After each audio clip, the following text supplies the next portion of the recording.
क्या है? वो पवित्र आत्मा से भरा होना चाहिए। और पवित्र आत्मा से भरे हुए होने का प्रूफ क्या है? क्योंकि बाइबल ये कहती है कि उसके अंदर फल नजर आएंगे। जो 9 फल हैं, वो प्रेम करेगा दूसरों से, वो आनंद में रहेगा, वो शांति में रहेगा, उसकी अशांति खराब नहीं होगी, वो भला करेगा। इसी तरह से अलग अलग 9 फल हैं: प्रेम, आनंद, शांति, धीरज, कृपा, भलाई, विश्वास, नम्रता और संयम। वो संयम रखेगा हर बात में। जब फल आपके अंदर आते जाएंगे तो उससे अगला लेवल आता है कि आप गिफ्ट्स को, आत्मा के वरदानों को रिसीव करते हैं। जैसे जैसे फल बढ़ेंगे आपका एक लेवल आ जाएगा स्पिरिट में, और जैसे एक लेवल आ जाएगा तो उसके बाद परमेश्वर आपको वरदान देता है। हालेलुया। तो आज का टॉपिक हमारा यही है, स्पिरिचुअल गिफ्ट्स, आत्मिक वरदान। वो क्या है? सब चीजें तो एक्सप्लेन नहीं हो पाएंगी, लंबा टॉपिक है, पर मैं कुछ आपको बताऊंगा उसमें से। हम 12 का 1 से लेके 11 तक पढ़ेंगे। 1 कुरिन्थियन चैप्टर 12 वर्स 1 से लेके 11 तक। पहला कुरिन्थिया 12 उसका 1 को मैं पढ़ूंगा। इसमें लिखा, हे भाइयों, मैं नहीं चाहता कि तुम आत्मिक वरदानों के विषय में अनजान रहो। तुम जानते हो कि जब तुम अन्य जाति थे तो गूंगी मूर्तियों के पीछे जैसे चलाए जाते थे वैसे चलते थे। इसलिए मैं तुम्हें चेतावनी देता हूं कि जो कोई परमेश्वर की आत्मा की अगुवाई से बोलता है वह नहीं कहता कि यीशु श्रापित है, और ना कोई पवित्र आत्मा के बिना यह कह सकता है कि यीशु प्रभु है। 4 में लिखा, वरदान तो कई प्रकार के हैं परंतु आत्मा एक ही है, और सेवा भी कई प्रकार की है परंतु प्रभु एक ही है, और प्रभावशाली काम कई प्रकार के हैं परंतु परमेश्वर एक ही है, जो सब में, इस बात को आपने नोट करना है, जो सब में हर प्रकार का प्रभाव उत्पन्न करता है, किंतु सबके लाभ पहुंचाने के लिए हर एक को आत्मा का प्रकाश दिया जाता है। क्योंकि एक को आत्मा के द्वारा बुद्धि की बातें दी जाती हैं और दूसरे को उसी आत्मा के अनुसार ज्ञान की बातें, किसी को आत्मा से विश्वास और किसी को उसी के एक आत्मा से चंगा करने का वरदान दिया जाता है। फिर किसी को सामर्थ्य के काम करने की शक्ति, और किसी को भविष्यवाणी की, और किसी को आत्माओं की परख की, और किसी को अनेक प्रकार की भाषा, और किसी को भाषाओं का अर्थ बताना। ऐसे वरदान देता है परमेश्वर। 11 में लिखा, परंतु ये सब प्रभावशाली कार्य एक आत्मा कराता है, और जिसे चाहता है वह बांट देता है। हालेलुया। अब इस वचन में लिखा, 3 की लास्ट लाइन को मैं पढ़ूंगा। ना कोई पवित्र आत्मा के बिना कह सकता है कि प्रभु यीशु ही प्रभु है। सबसे पहली बात, वचन कहता कि आत्मिक वरदानों के विषय में तुम अनजान ना रहो। मतलब तुम्हें पता होना चाहिए कि सिर्फ यहाँ पे क्रिश्चियनिटी खत्म नहीं हो जाती कि हम चर्च जाएं और वापस आ जाएं, हम वर्शिप करें और वापस आ जाएं, हमने बपतिस्मा ले लिया और बात खत्म हो गई। परमेश्वर का वचन ये कहता है कि तुम अनजान ना रहो इन बातों से कि स्पिरिचुअल गिफ्ट्स नाम की भी कोई चीज है, आत्मिक वरदान नाम की भी कोई चीज है क्रिश्चियनिटी में, बाइबल में, वचन में, और एक क्रिश्चियन की जिंदगी में। और तुम्हें उनके विषय में अनजान नहीं रहना है, क्योंकि वो कहता है कि पहले तो तुम गूंगी मूर्तियों के पीछे चलते थे। मतलब जैसा किसी ने बोल दिया ये रब है, और वैसा ही भगवान, आपने उसे मान लिया, वैसा चलते गए। कोई लेन देन नहीं है, कोई बातचीत नहीं है, कोई रिजल्ट नहीं है जिंदगी में। बस अपनी सेटिस्फैक्शन के लिए कहीं भी कुछ भी चढ़ा रहे हैं, कहीं भी जा रहे हैं, कुछ भी कर रहे हैं। कोई 2 वे कन्वर्सेशन नहीं होती आपकी, और कोई आपको आत्मा नहीं मिलता, कोई आत्मा के वरदान नहीं मिलते। पर जब आप यीशु मसीह के पीछे चलते हैं तो पौलुस लिखता है कि तुम्हें आत्मिक वरदानों के विषय में अनजान नहीं रहना चाहिए कि परमेश्वर एक पवित्र आत्मा देता है, और वो अलग अलग तरह के वरदान आपको देता है। एक बात जो मैंने आपको कहा नोट करना, मैं उसको दोबारा पढ़ूंगा। 7 में लिखा, किंतु 6 में लिखा है, मैं 6 पढ़ दूंगा, और प्रभावशाली काम कई प्रकार के हैं परंतु परमेश्वर एक ही है, जो सब में हर प्रकार का प्रभाव उत्पन्न करता है।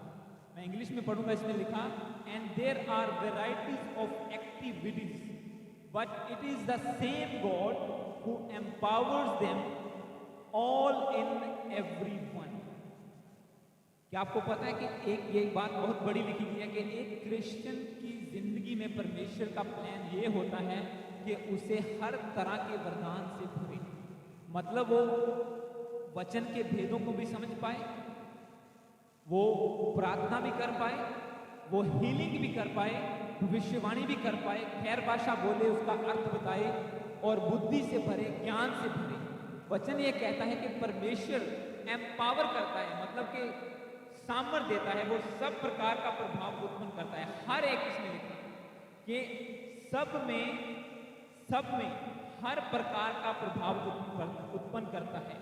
Who empowers them all in everyone, मतलब कि हर एक बंदे के पास जो प्रभु में आ गया, जिसने पवित्र आत्मा पा लिया, उसके अंदर ये सामर्थ्य है कि वो इस तरह के काम कर सके, वो भविष्यवाणी कर सके, वो हीलिंग कर सके।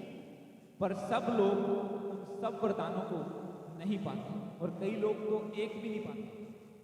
कई लोगों की सारी जिंदगी क्रिश्चियनिटी में निकल जाती है, पर गैर भाषा का वरदान उनके पास नहीं है। परमेश्वर से बातें करने का, बुद्धि की बातें करने का वरदान नहीं है। किसी से क्रिश्चियनिटी की बात करनी पड़ जाए तो बुद्धि बंद हो जाती है कि अब हम क्या बोलें। किसी ने पूछ लिया, हाँ क्यों धर्म बदले, अब क्या बोलें, मतलब बुद्धि का वरदान नहीं है, नॉलेज का वरदान नहीं है, वचन की नॉलेज नहीं है।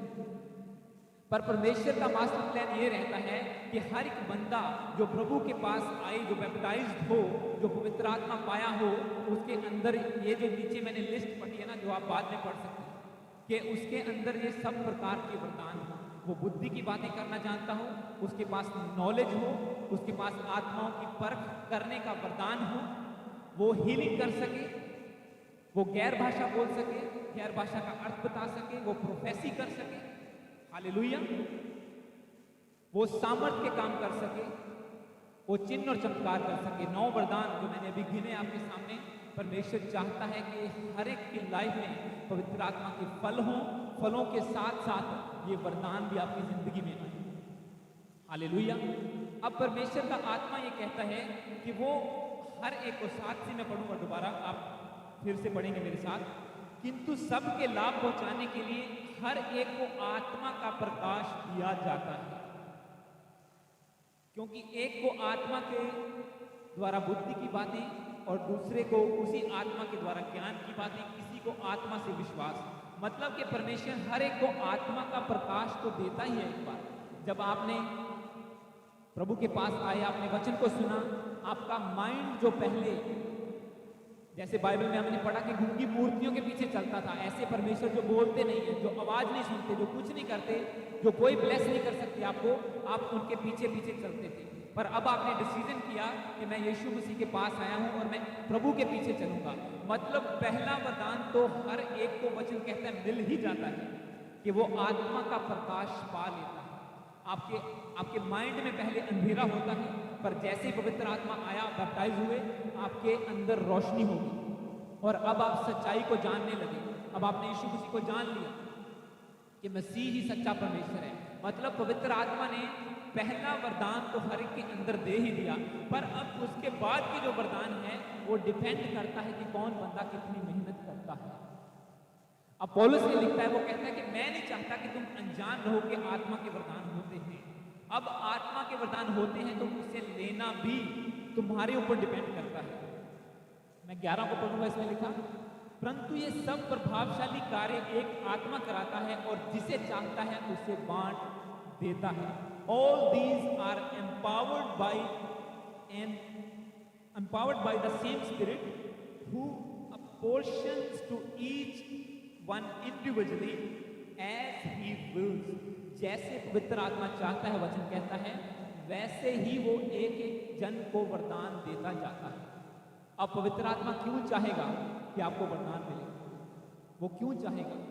ये कंप्लीटली एक क्रिश्चियन बंदे के ऊपर डिपेंड करता है कि वो परमेश्वर की आत्मा को उत्साहित करता है अपने कामों के द्वारा कि वो वरदान उसकी जिंदगी में आए या ना।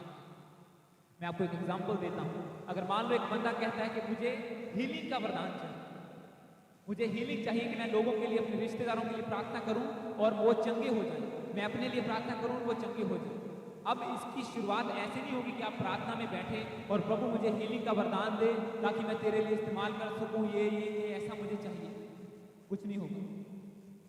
ये डिपेंड करता है कि एक बंदा कितने बोझ के साथ प्रार्थना करता है दूसरे लोगों के, कि वो अभी हीलिंग का वरदान बेशक है भी नहीं उसके अंदर, अभी उसको पता है कि मेरी प्रार्थना में उतना इफेक्ट नहीं है कि मैं एकदम से हाथ रख के प्रार्थना करूं और रोगी चंगा हो जाए, पर फिर भी क्या वो बंदा घर में दूसरों के लिए प्रार्थना करता है कि नहीं करता है? क्या जब उसे कोई रिश्तेदार बीमार मिलता है या कोई बंदा बीमार मिलता है या उसे कोई प्रेयर रिक्वेस्ट देता है कि भाई तू क्रिश्चियन है मेरे लिए प्रार्थना करना, तो क्या वो उसे इग्नोर करता है या वो सीरियसली उसके लिए प्रार्थना करता है? हालेलुया। क्योंकि ये मेरी लाइफ का प्रैक्टिकल है, मेरी वाइफ इस चीज़ को जानती है। जब भी हमारे पास प्रेयर रिक्वेस्ट आती है किसी की, मैं उस बंदे की फोटो प्रिंट करके प्रेयर रूम में लगाता हूँ, उसके लिए हर रोज प्रार्थना होती है और परमेश्वर ने कैंसर तक की हीलिंग की। ये प्रैक्टिकल प्रूफ है हमारी लाइफ में, और वो लोग भी हैरान होते हैं कि कैसे ऐसा हो, तुम कहाँ प्रार्थना करें, क्योंकि परमेश्वर आपको वही चीज़ देगा जिसके आप काबिल बने। मैंने आपको बताया था एक वचन में कि आपको परमेश्वर मेजर करता है आत्मा को और शरीर को आपको, कि आप शरीर में हैवी हैं या आत्मा में हैवी हैं। मैंने आपको एक टेस्टिमनी दी थी कि कैसे मैं 40 डेज की फास्टिंग में था और एक दिन मेरे को प्रेयर रिक्वेस्ट आई कि हमारे इस जन के लिए प्रार्थना करना, और शाम को मैं फास्टिंग खोलने वाला था और उसी वक्त होली स्पिरिट ने कहा कि हाँ आज मुझे बलिदान चढ़ा के इसके लिए प्रार्थना करनी होगी। और मैंने नाइट की फास्टिंग नहीं खोली और मैं नाइट की फिर फास्टिंग में गया और प्रार्थना की, और अगले दिन हीलिंग की रिपोर्ट आ चुकी। क्यों? परमेश्वर क्यों आपको वरदान दे? क्या आप प्रूव करते हैं? क्या आप आत्मा में हैवी हैं या शरीर कहता है नहीं अब खाना खा लें? ऐसा हो सकता है कि आप सुबह उठे, लंच बैग रेडी हो और पवित्र आत्मा आपसे कहे कि आज मुझे फास्टिंग करनी है, तब क्या करोगे? ये डिपेंड करता है आपके ऊपर कंप्लीटली। पिछले दिनों में मैं जो न्यू ईयर के दिन जब पहले दिन काम पे जाना था और लंच बैग रेडी है, सब कुछ रेडी है, और एकदम से एक आवाज़ आती है कि तुझे शर्म नहीं आती, तू पहले दिन काम पे जा रहा है और इतना लंच पर बैग भर के लेके जा रहा है? और मैंने उसी वक्त में बोला सॉरी प्रभु, लंच बैग भरा हुआ साइड में, और फास्टिंग में पहले दिन काम पे गए। पहले हफ्ते की मेरी सेल 2 हफ्तों के बरोबर थी। क्यों? परमेश्वर का आत्मा प्रभाव, इसमें क्या लिखा है कि वो प्रभावशाली है। 17 को पढ़ो बाबू।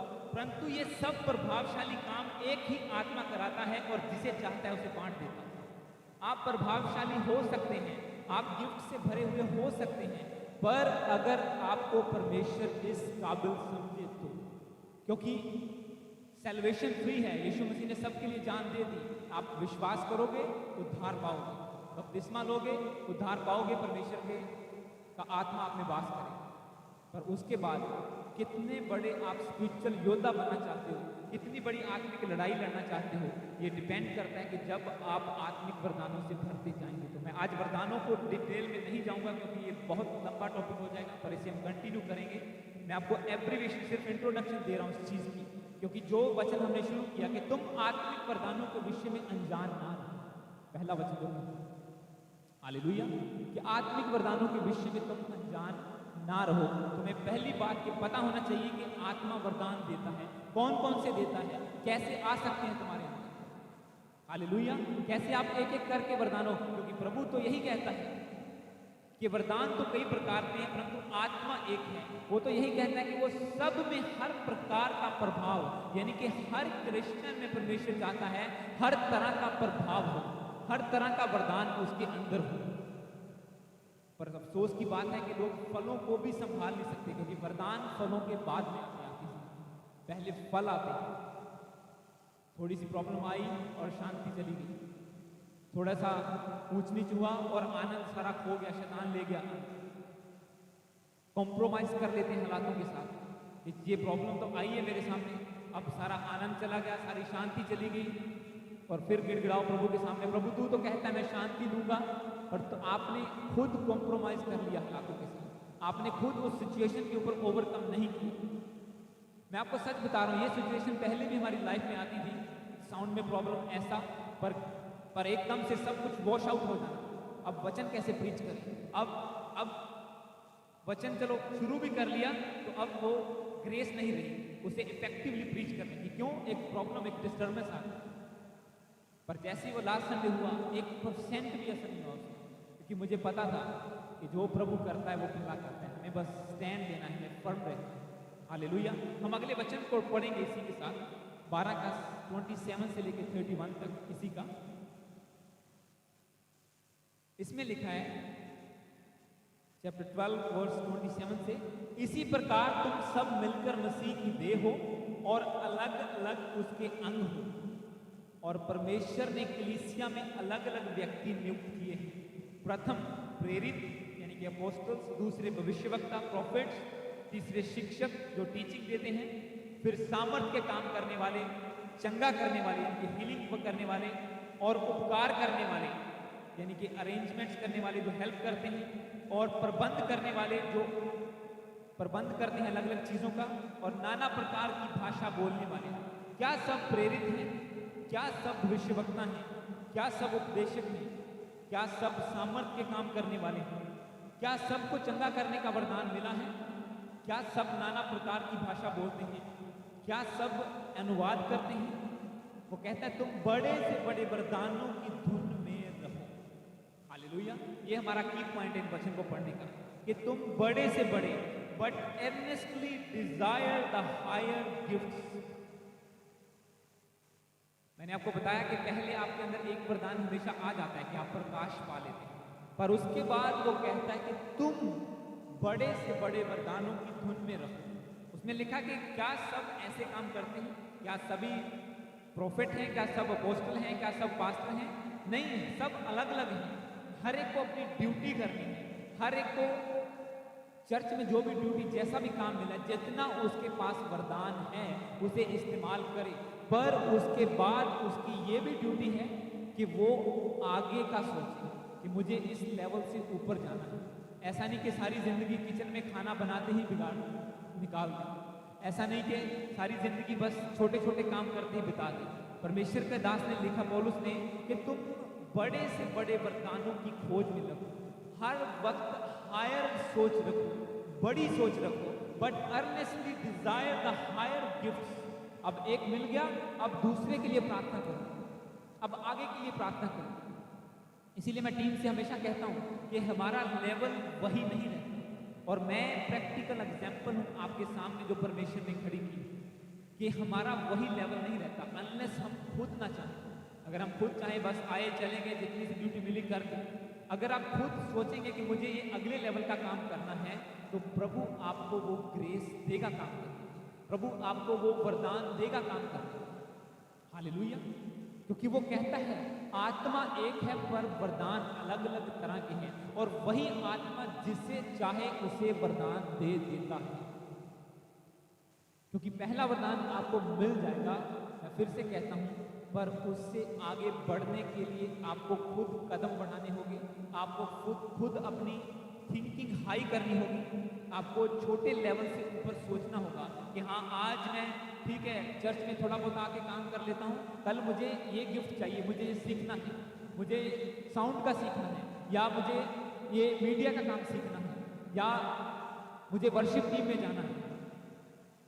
हर एक तो नहीं होगा, जैसे यहाँ पे लिखा कि हर बंदा भविष्यवाणी नहीं कर सकता, हर बंदा प्रोफेसी, हर बंदा टीचिंग नहीं दे सकता, पर वो कहता है फिर भी तुम आगे से आगे सोचो, बड़े से बड़े वरदान की धुन में लगे रहो, क्योंकि बिना वरदानों के क्रिश्चियन और आम बंदे में कोई फर्क नहीं। आप सोचो अगर चर्च में हीलिंग ना हो तो कौन आएगा? कौन मानेगा यीशु मुर्दों में से जी उठा? हीलिंग, दुष्ट आत्माओं से छुटकारा, ये प्रूफ है इस बात का कि यीशु मसीह मौजूद है और वो काम कर रहा है और वो जिंदा है। कौन मानेगा उसके बिना? और वो कैसे होगा अगर कोई बंदा देर रात तक प्रार्थना करके वो वरदान को हासिल ना करे? अगर कोई बंदा सैक्रिफाइस ना करे, हर बंदा यही सोच ले कि 5 मिनट की प्रार्थना बहुत है, संडे के संडे चर्च जाते हैं। आपको पता है ऐसे भी लोग हैं जो चूज करते हैं कि कौन से चर्च में सबसे छोटी सर्विस चलती है, आधे घंटे की, पौने घंटे की, 1 घंटे की। हाँ, 25 मिनट पास्टर के पास है, 20 मिनट टीम के पास है, वर्शिप टीम के पास, 20 मिनट उसने वर्शिप करनी है, 25 मिनट वचन होना है, 5 मिनट में प्रेयर होनी है, और हम 1 घंटे में फ्री हो जाएंगे। ऐसे लोग क्रिश्चियन लोग, और उनकी बीमारियां इतनी बड़ी बड़ी, पर सर्विस सबसे छोटी हमने अटेंड कर ली। जाना कहाँ पे है? जहाँ पे 1 घंटे में फ्री होके हम गाड़ी में बैठे। तो कैसे होगा? प्रेयर लाइफ खुद की है नहीं है कोई पता नहीं। सभी अगर 5 मिनट की प्रार्थना वाले हों तो ना वरदान आएंगे, ना चर्च में ऐसे प्रूफ्स होंगे, और ना कोई मानेगा कि यीशु प्रभु है। तो हो गया क्यों? हालेलुया। पर वचन कहता है कि आत्मा तो देना चाहता है, परमेश्वर तो चाहता है कि हर एक वचन को पढ़ो, दोबारा मैं चाहता हूँ आपके हृदय में वचन जाना चाहिए। 6 को पढ़ो दोबारा, 12 के 6। और प्रभावशाली काम कई प्रकार के हैं, परंतु परमेश्वर एक ही है जो सब में हर प्रकार का प्रभाव उत्पन्न करता है। God who empowers them all in everyone. Hallelujah.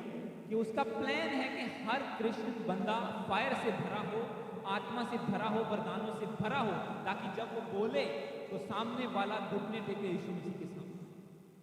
पर क्रिश्चियन ठंडे मीठे होकर चलना पसंद करते हैं कि ठीक है, इतना से चल लिया, ठीक है, हमने थोड़ी प्रीच करना है, पास्टर का काम है, हमने थोड़ी रूहों को बचाना है, वो तो पास्टर का काम है। नहीं, वचन कुछ अलग कहता है, वो हमारी सोचों के अनुसार नहीं चलता। आगे वचन को पढ़ेंगे, 1 कुरिन्थियन 9, उसके पीछे आ जाइए 2 चैप्टर, 3 चैप्टर, 9 उसका 24 को मैं पढ़ूंगा आपके लिए।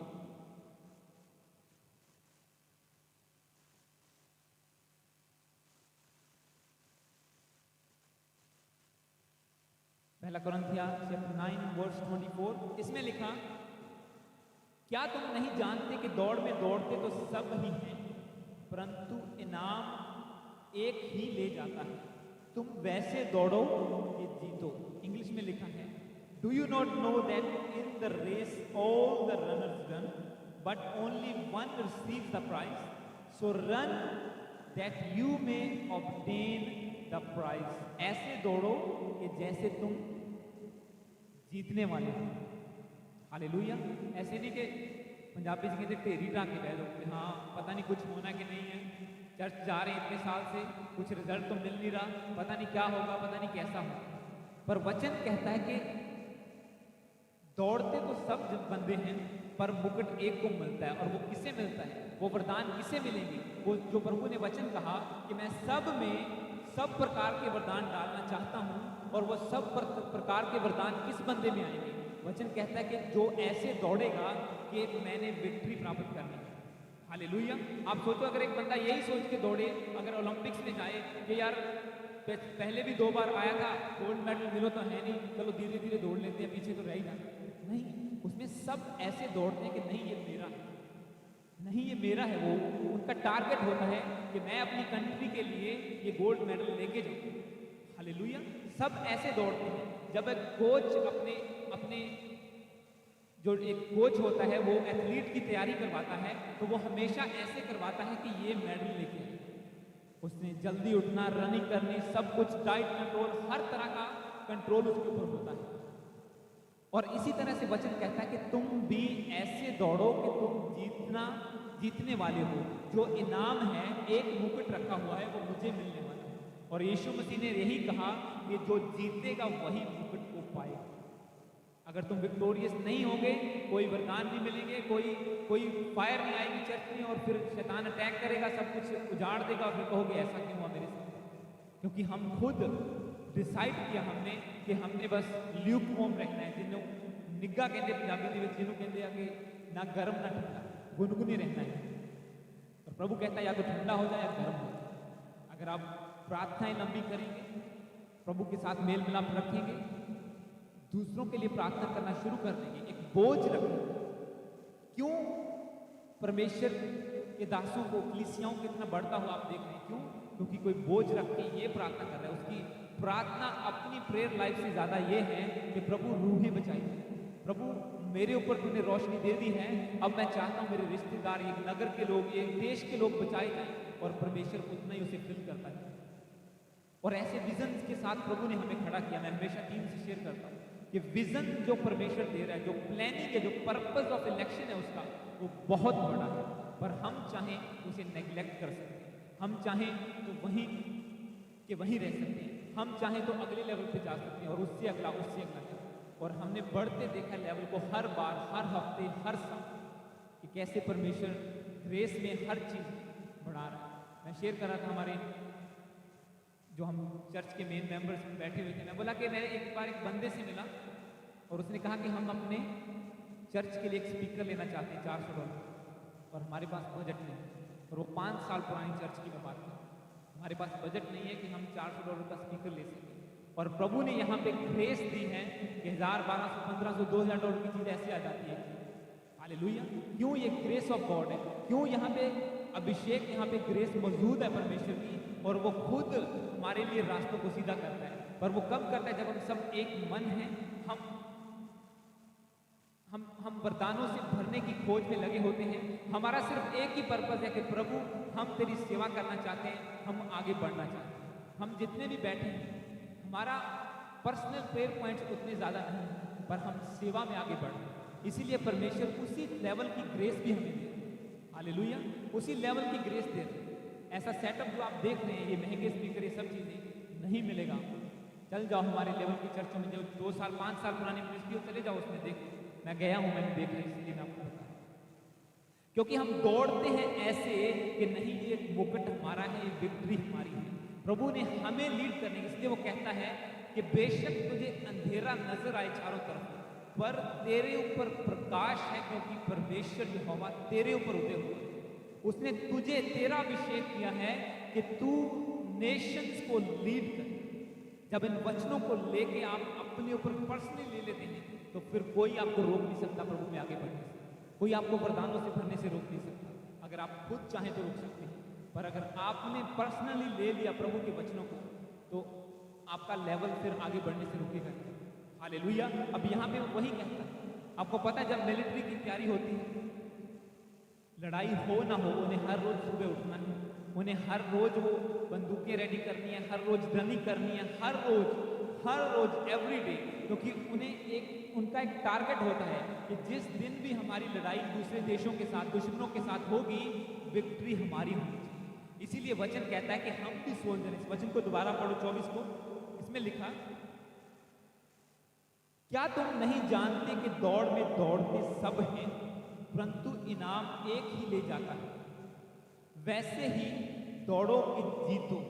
तुम्हें ऐसे दौड़ना है, run so run that you may obtain it, कि तुम प्राइज को लेके जाओ। ऐसे नहीं दौड़ोगे, ठीक है, मिल गया, नहीं मिल गया, चलो पार्टिसिपेशन का सर्टिफिकेट तो मिल ही जाएगा कि हम चर्च जाते थे। चलो ये तो हमारे ऊपर लेबल लगा ही हुआ कि हम क्रिश्चियन हैं, हम चर्च जाते हैं, बाकी चीज़ें हैं या नहीं। नो, परमेश्वर का प्लान कुछ अलग है, उसकी योजना अलग है। हम जल्दी से अगले वचन की ओर पढ़ेंगे ताकि मैं कवर कर पाऊँ उसको टाइम में। हमेशा इसी का 10 चैप्टर, उसका 12, अगले चैप्टर का 12 आप खोलेंगे। अब मैं इससे अगले लेवल की ओर बढ़ूंगा। पहला कि हम प्रभु के नाम का बपतिस्मा लेते हैं, हमें प्रकाश मिलता है, परमेश्वर की योजना है हमें वरदानों से भरे। हम दौड़ें ऐसे कि हम जीत को प्राप्त करें, अलग अलग वरदानों की खोज में लगे रहें। अब परमेश्वर का वचन क्या कहता है? 12 में हम पढ़ेंगे, 10 का 12, 1 कुरिन्थियंस चैप्टर 10 वर्स 12। ये कहता है, इसलिए जो समझता है कि मैं स्थिर हूं, वह चौकस रहे कि कहीं गिर ना पड़े। Therefore let anyone who thinks that he stands take heed lest he fall. वो ऐसे स्टैंड ले, ऐसा सोचे अपने मन में कि भाई अभी मैं तो, अब इसके बाद की बात मैं बता रहा हूं।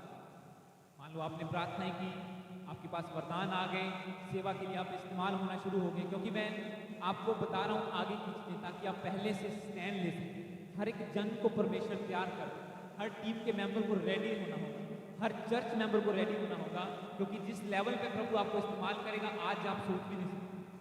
क्योंकि जैसे जैसे चर्च का मिनिस्ट्री का लेवल बढ़ेगा, आपको भी प्रभु, अगर आप डेडिकेटेड हैं, कमिटेड हैं प्रभु के कामों के लिए, प्रभु आपको भी उसी लेवल पे इस्तेमाल करेगा। क्योंकि मैंने देखा है कुछ टीम मेंबर जो डेडिकेटेड हैं, जो वाकई प्रार्थना में हैं, वचन को सुनते हैं, उस पर चलते हैं, उनका लेवल कैसे बढ़ रहा है, उनके द्वारा रूहें कैसे बचाई जा रही है, वो कैसे लोगों से सुसमाचार आज बता पा रहे हैं जो पहले बोल भी नहीं पाते। क्योंकि परमेश्वर का वचन इसके बाद ये कहता है, जब तुम्हारा एक लेवल आ जाता है, वो कहता है इसलिए जो समझता है कि मैं स्थिर हूं, वह चौकस रहे कि कहीं गिर ना पड़े। गिरने का मतलब क्या है, आगे मैं पढ़ूंगा 13 को भी। इसमें लिखा, तुम किसी ऐसी परीक्षा में नहीं पड़े जो मनुष्य के सहने से बाहर है। परमेश्वर सच्चा है, वह तुम्हें सामर्थ्य से परीक्षा में ना पढ़ने देगा, वह तुम्हें सामर्थ्य से बाहर परीक्षा में ना पढ़ने देगा, वरन परीक्षा के साथ निकास भी करेगा कि तुम सह सको। 13 को मैं इंग्लिश में पढ़ूंगा। इसमें लिखा, God is faithful and he will not let you be tempted beyond your ability, but with the temptation he will also provide the way of escape that you may be able to endure it. मतलब उसमें खड़े रह सको। पहली बात वचन कहता है कि तुम्हें खुद स्टैंड लेना है कि कहीं तुम गिर ना जाओ। दूसरी बात, जब परीक्षा आती है तो परमेश्वर खुद भी तुम्हें ऐसी परीक्षा नहीं देगा कि जो तुम्हारे सहने के बाहर हो। मैं आपको गारंटी देता हूं कि अगर आप पाप में नहीं हैं, अगर आप प्रभु के साथ सच्चे चल रहे हैं, आप प्रार्थना करने वाले हैं, आप चर्च जाते हैं, वचनों पर चलते हैं, प्रभु आपको कभी भी ऐसी प्रॉब्लम में नहीं पड़ने देगा जो आपके सहने से बाहर हो। प्रॉब्लम आएगी, इसका मतलब क्या है कि प्रॉब्लम आएगी। तो वो कहता है कि ऐसी परीक्षा में नहीं पड़ने देगा जो सहने से बाहर हो। मतलब जितनी आप एंड्योर कर सकते हो, जितनी आप सह सकते हो, उतनी परीक्षा जरूर आएगी।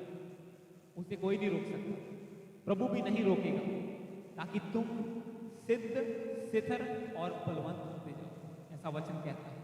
परीक्षाओं में पढ़ते हो ताकि तुम सिद्ध, स्थिर और बलवंत हो जाओ। तुम ग्रेस को, सामर्थ्य को तुम ग्रहण करो, क्योंकि टेस्ट बिना अगला लेवल नहीं है, ना आत्मिक जिंदगी में, ना शारीरिक जिंदगी में। जब आप स्कूल में जाते हैं, अगली क्लास में तभी जाते हैं जब आपके ऊपर परीक्षा आती है।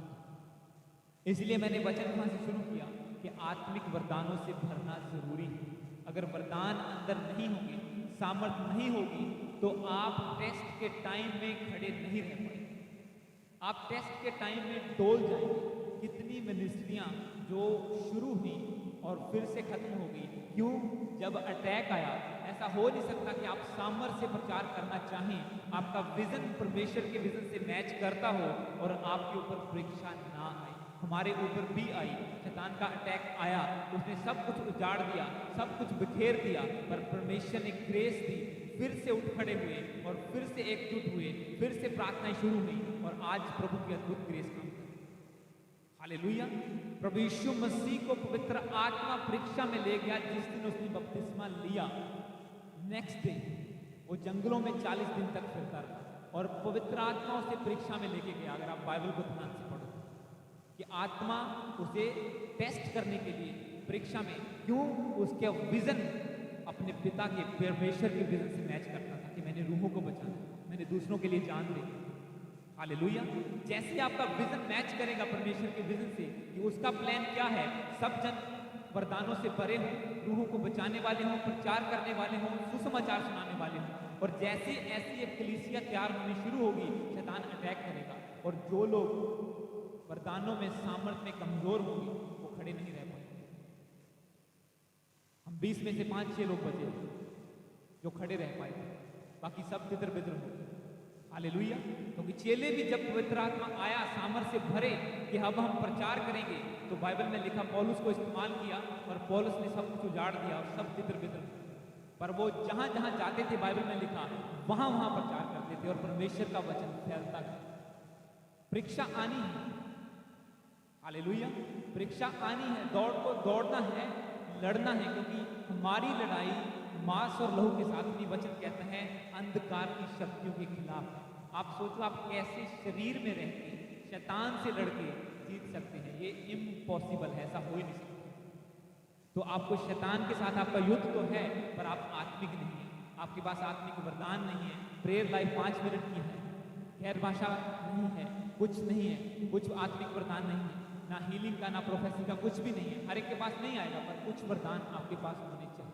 वचन भी आप बाइबल, लोगों की तो ये कंप्लेंट है मैं बाइबल नहीं पढ़ता, मेरा सर दर्द होने लगता है, मुझे नींद आने लगती है, मैं ऐसा है। इसका मतलब अभी प्रकाश भी पूरा आपके ऊपर नहीं है। पहला जो जहां से शुरुआत होती है कि परमेश्वर प्रकाश तो हर एक को दे ही देता है कि एटलीस्ट वो वचन पढ़ सके, वो चर्च आ सके, वो परमेश्वर के ज्ञान को हासिल कर सके। पर अगर वो उतना भी नहीं है तो फिर आप डेंजर जोन में, क्योंकि परीक्षाएं आएंगी और वो आ रही हैं, आप देख रहे हैं पूरे वर्ल्ड में।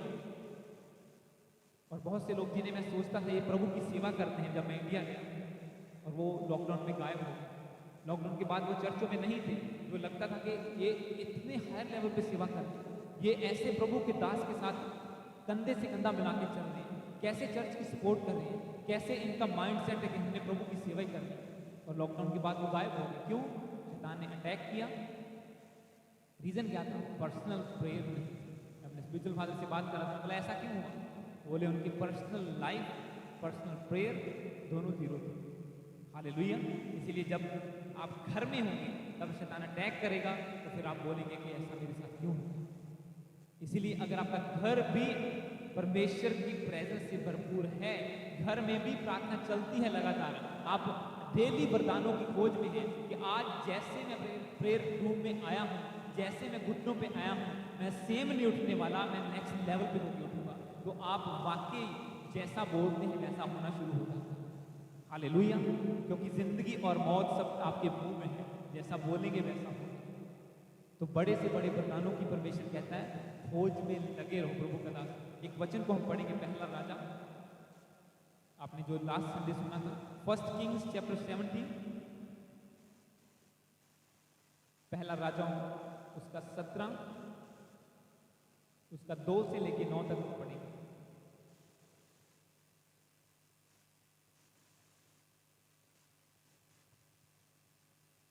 पहला राजा 1 किंग्स चैप्टर 17 वर्स 2 से लेके 9 तक पढ़ेंगे। मैं जल्दी से पढ़ूंगा आपके लिए। ये वचन आपने लास्ट संडे सुना, पर मैं इसको दोबारा पढ़ूंगा आपके लिए। 2 में लिखा, तब यहोवा का यह वचन उसके पास, यानी कि एलिया के पास पहुंचा, यहां से चलकर पूर्व की ओर जा और करीत नामक नाले में जो यरदन के पूर्व में है छिप जा। उसी नाले का पानी तू पिया कर और कौवों को आज्ञा दी कि वे तुझे वहां खिलाएं, क्योंकि मैंने कौवों को आज्ञा दी है कि वह तुझे वहां खिलाएंगे। यहोवा का यह वचन मानकर वह यरदन के पूर्व की में करीत नामक नाले में जाकर छिपा रहा।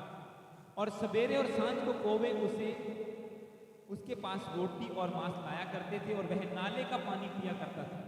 कुछ दिनों के बाद उस देश में वर्षा ना होने के कारण नाला सूख गया। तब यहोवा का यह वचन उसके पास पहुंचा, चलकर सिदोन के सारपत नगर में जाकर वहीं रहे। सुन, मैंने वहां एक विधवा को तेरे खिलाने की आज्ञा दी। मैं 7 को दोबारा पढ़ूंगा। कुछ दिनों के बाद उस देश में वर्षा ना होने के कारण नाला सूख गया। आप पता है आप किसके वचन पढ़ रहे हैं? आप उस बंदे का जो परमेश्वर का प्रॉफिट है, जो राजा के सामने खड़ा हो गया जाके कि हे राजा, मेरे कहे बिना ना तो बारिश आएगी ना ओस पड़ेगी। मतलब धरती के ऊपर पानी की एक बूंद तक नहीं गिरेगी जब तक मैं ना कहूं। और परमेश्वर ने कहा, जा करीत नामक नाले में छुप जा, जाके वहां तुझे रोटी भी मिलेगी, तो नाले का पानी भी पिया कर। अब मैं बात कर रहा हूं परीक्षा की। अब वहां पे क्या हुआ जो आपने अभी वचन पढ़ा, कुछ दिनों के बाद देश में वर्षा ना होने के कारण नाला भी सूख गया। अब वहां जाने की आज्ञा किसने दी थी उसे? प्रभु ने। इंतजाम किसने किया था? प्रभु ने। और फिर भी क्या हुआ? पानी नहीं था पीने के लिए उसके पास। कुछ दिनों के बाद क्या आई? परीक्षा आई। अब एलिया गिड़गिड़ा सकता था, कुड़कुड़ा सकता था कि प्रभु तूने तो कहा था जा, यहाँ जा, अब यही तो मेरा सोर्स था, अब ये भी बंद हो गया, मैं क्या करूं? पर वो कुड़कुड़ाया नहीं, वो परीक्षा में स्थिर रहा। बाइबल कहती है स्थिर रहो। जो समझे कि मैं स्टैंड हो चुका हूं, वो स्टैंड बना के रखे, ऐसा ना हो कि गिर जाए। परमेश्वर के सामने कुड़कुड़ाए ना। जब परीक्षा आए, एलिया कुड़कुड़ाया नहीं, उसने परमेश्वर की आवाज को सुना। फिर प्रभु ने कहा, जा कि तेरे लिए और जगह इंतजाम हो गया। कई बार परमेश्वर आपकी जिंदगी में उस चीज को रोक देगा जिसे आप चाहते हैं। आपको लगेगा कि ये हफ्ते की प्रार्थना के बाद मुझे ये आशीष मिल जाएगी, ये 1 महीने की फास्टिंग के बाद मुझे ये रास्ता खुल जाएगा। और कई बार चलते चलते आपकी गाड़ी वो रुक जाएगी, पर परमेश्वर उसे रोक देगा, क्योंकि परमेश्वर चाहता है आप उससे अगले लेवल पे इस्तेमाल हो। अब परमेश्वर की नजर, जैसे हमने पहले बार वचन को पढ़ा कि परमेश्वर की नजर धरती पर बुरे भले दोनों को देखती है। अब उसकी नजर उस विधवा पर भी थी जो अभी भी परमेश्वर का भय मानती थी, इसीलिए उसने एलिया को रोटी दी। अगर वो डर ना मानती परमेश्वर का तो वो उसे रोटी ना दी। तो परमेश्वर ने एलिया के लिए उस नाले को, वो नाला बंद हुआ, सूख गया। नहीं तो परमेश्वर चाहता तो वो जो चट्टान से पानी बहा सकता है, एक पत्थर से, तो वो नाले को भी बहता रख सकता। पर बाइबल में लिखा कि वो सूख गया और प्रभु ने कहा कि जा, अब विधवा के घर में जा, वहां तेरा अरेंजमेंट है, तू भी रोटी खाएगा, उसका बेटा भी रोटी खाएगा और वो भी रोटी खाएगी, और तुम अकाल के दिनों में तीनों जीवित रहोगे। हालेलुया। क्योंकि जब प्रभु आपको बड़े लेवल पे दूसरों के लिए इस्तेमाल करना चाहता है, वो आपकी कुछ ब्लेसिंग्स को होल्ड करेगा, वो रोक देगा आपकी गाड़ी को चलते चलते। हालेलुया। वो रोक देगा कुछ चीजों को। आपको लगेगा नहीं मैं तो बड़ा अच्छा चल रहा हूँ, चर्च जा रहा हूँ, सब कुछ अच्छा चल रहा है, प्रेयर भी चल रही है, अब ये मुसीबत मेरे ऊपर क्यों आ गई प्रेयर करने की? परमेश्वर की आवाज सुन के जहां प्रभु ने कहा वहां जाके रहने वाले बंदे के ऊपर भी परीक्षा आई। बाइबल में लिखा कि वो नाला सूख गया। हालेलुया। पर उसके पास वरदान था किस चीज का? वो प्रभु की आवाज को सुन पाता था, उसकी स्पिरिट ट्यून थी परमेश्वर के साथ। क्योंकि उसने, जब आप इसकी एक को पढ़ते उसमें लिखा कि वो परमेश्वर के सामने उपस्थित रहता था, वो दिन रात प्रार्थना में रहता था, इसीलिए वो वरदानों से भरा था। उसके पास वरदान था खोलने का और बंद करने का, कि जो तू धरती पे बांधेगा मैं स्वर्ग में बांध दूंगा। उसने धरती पर बारिश को बांधा और स्वर्ग में बारिश बंद हो गई, स्वर्ग से। हालेलुया। एक बूंद तक नहीं गिरी 3-3.5 साल तक, जब तक उसने दोबारा प्रार्थना ना की, क्योंकि वो वरदानों से भरा हुआ बंदा था। आप सोचो अगर उसके पास परमेश्वर की आवाज सुनने का वरदान ना होता, अगर ये उसके पास ट्यूनिंग ना होती, तो वो वहीं पे मर जाता नाले में पड़ जाता। कि अब तो सभी जगह पे सूखा पड़ गया है, अब मैं कहाँ जाऊंगा? यही तो एक सोर्स था, ये भी बंद हो गया। आपको लगेगा आपकी जॉब सिर्फ यही तो मेरे पास जॉब थी, अब मैं क्या करूं, कैसे मैं अरेंजमेंट करूंगा? पर मैं, परमेश्वर कहता है डोंट वरी, आवाज को सुन, प्रार्थना में चल, स्थिर रह, गिर मत, और देख तेरे लिए अरेंजमेंट हो चुका है। हालेलुया। प्रभु रास्तों को, एक दरवाजा बंद होगा वो 7 रास्ते खोल देगा, पर बकायदा अगर आप प्रभु के साथ जुड़े हुए हैं। एक लास्ट वचन को हम पढ़ेंगे फिर फिनिश करेंगे, योशुआ चैप्टर 1 वर्स 5 से 8 तक।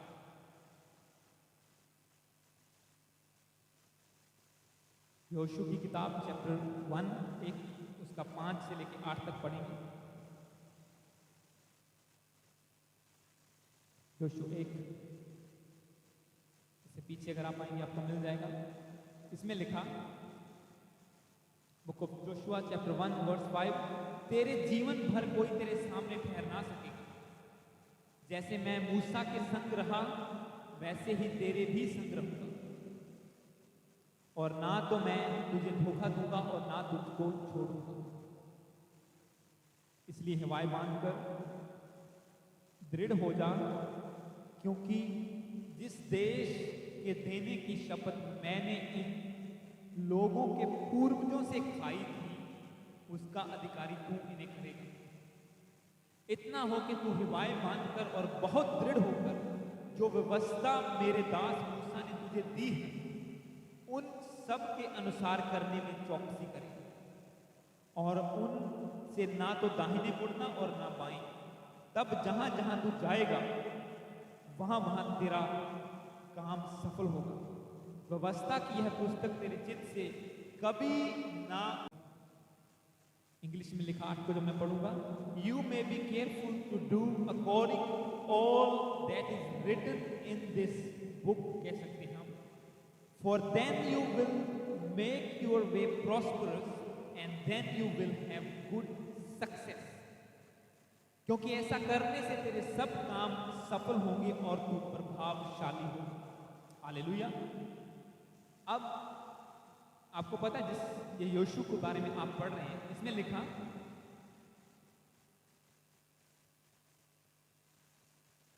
जब आप एक को पढ़ते हैं, इसमें लिखा, यहोवा के दास मूसा की मृत्यु के बाद यहोवा ने उसके सेवक यीशु से, जो नून का पुत्र था, कहा, मेरा दास मूसा मर गया है। इसलिए आगे की स्टोरी जो मैंने पढ़ी, मतलब योशु जो था, आपको पता 6 लाख इजरायली थे तकरीबन जब वो छुड़ाए गए थे। पर मूसा जब परमेश्वर से बातें करता था, जब वो मिलाप वाले तंबू में जाता था प्रेयर करने के लिए, परमेश्वर की आवाज को सुनने के लिए, तो बाइबल में लिखा यहोशू उसके पास बैठा करता था, वो उसके पीछे पीछे चलता था। जिस पहाड़ पर वो जाता था कोई वहां पे नहीं चढ़ता था, सिर्फ यहोशू था जो उसके पीछे पीछे उस पहाड़ पे जाता था, तंबू में बैठता था, परमेश्वर को देखता था कैसे प्रभु इससे बात करता है। तब वो शायद आवाज नहीं सुन पाता था, पर प्रकाश को देख पाता था, क्योंकि यहोवा परमेश्वर उससे बातें करता था। और अब जब वो टाइम आया कि मूसा मर गया, तब वो परमेश्वर की आवाज को सुन पाया। हालेलुया। मतलब मैंने आपके लिए एक वचन को पढ़ा कि बड़े से बड़े वरदानों की खोज में लगे रहो। अब 6 लाख में से एक बंदा था जो इस चीज के लिए ईगर था, इस चीज की खोज में था कि मुझे भी परमेश्वर की आवाज सुननी है, मुझे भी जैसे मूसा से परमेश्वर बातें करता है मुझे भी वैसे आवाज सुननी है। मैं भी चाहता हूं प्रभु मुझसे बात करे।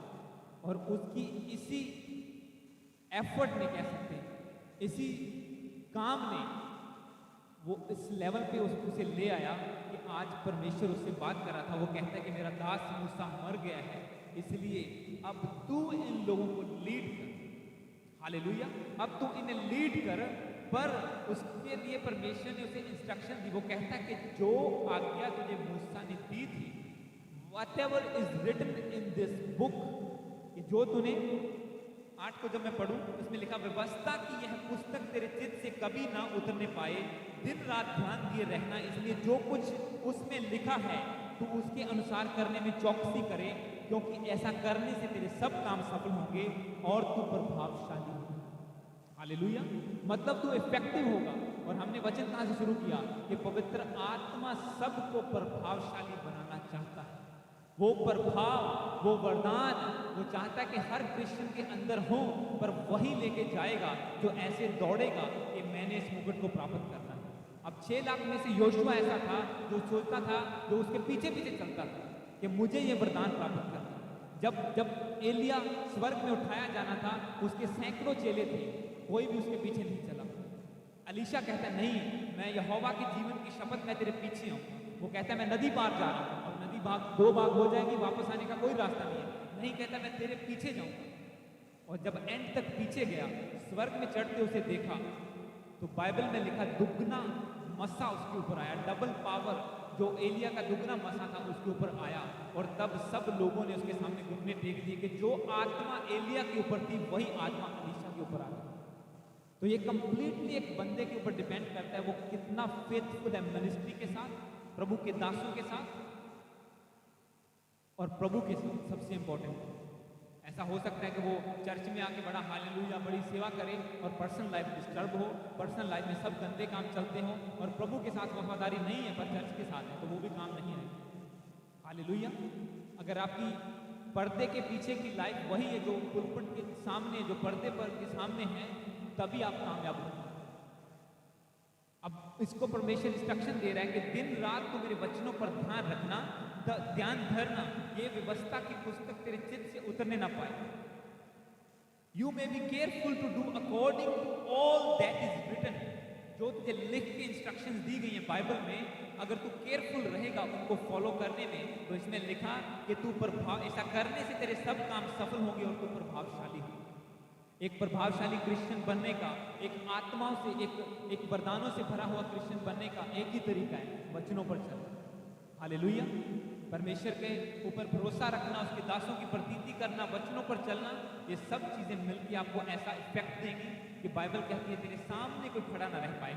यहाँ पे प्रभु ने इसलिए इसे कहा, तेरे संग रहा मैं, वैसे जैसे मैं मूसा के संग रहा वैसे तेरे भी संग रहूंगा, ना तुझे धोखा दूंगा ना छोड़ूंगा।